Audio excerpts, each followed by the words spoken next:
Today I am announcing our strategy, along with several major steps we are taking to confront the Iranian regime's hostile actions and to ensure that Iran never, and I mean never, acquires a nuclear weapon. Our policy is based on a clear-eyed assessment of the Iranian dictatorship, its sponsorship of terrorism, and its continuing aggression in the Middle East and all around the world. History has shown that the longer we ignore a threat, the more dangerous that threat becomes. The Iranian dictatorship's aggression continues to this day. The regime remains the world's leading state sponsor of terrorism and provides assistance to al-Qaeda, the Taliban, Hezbollah, Hamas, and other terrorist networks.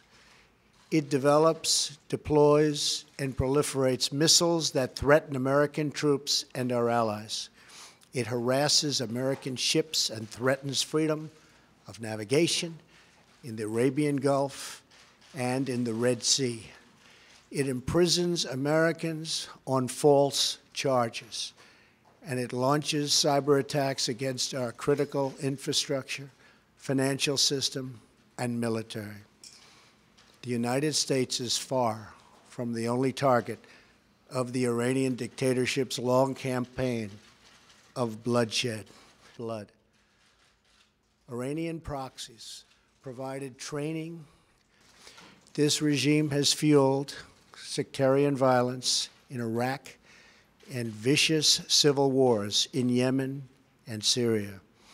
In Syria, the Iranian regime has supported the atrocities of Bashar al-Assad's regime and condoned Assad's use of chemical weapons against helpless civilians, including many, many children.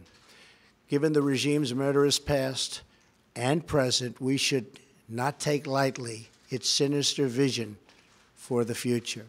Several major steps we are taking to confront the regime's two favorite chants are death to America and death to Israel. Realizing the gravity of the situation, the United States and the United Nations Security Council sought over many years to stop Iran's pursuit of nuclear weapons with a wide array of strong economic sanctions. But the previous administration lifted these sanctions just before what would have been the total collapse of the Iranian regime through the deeply controversial 2015 nuclear deal with Iran. Our policy is based on a clear-eyed assessment. The nuclear deal threw Iran's dictatorship a political and economic lifeline, providing urgently needed relief from the intense domestic pressure the sanctions had created. It also gave the regime an immediate financial boost and over $100 billion its government could use to fund terrorism. Iran is under the control of a fanatical regime, and importantly, in just a few years, as key restrictions disappear, Iran can sprint towards a rapid nuclear weapons breakout. In other words, we got weak inspections in exchange for no more than a purely short-term and temporary delay in Iran's path to nuclear weapons. Another Iranian-supported bombing killed 241 Americans.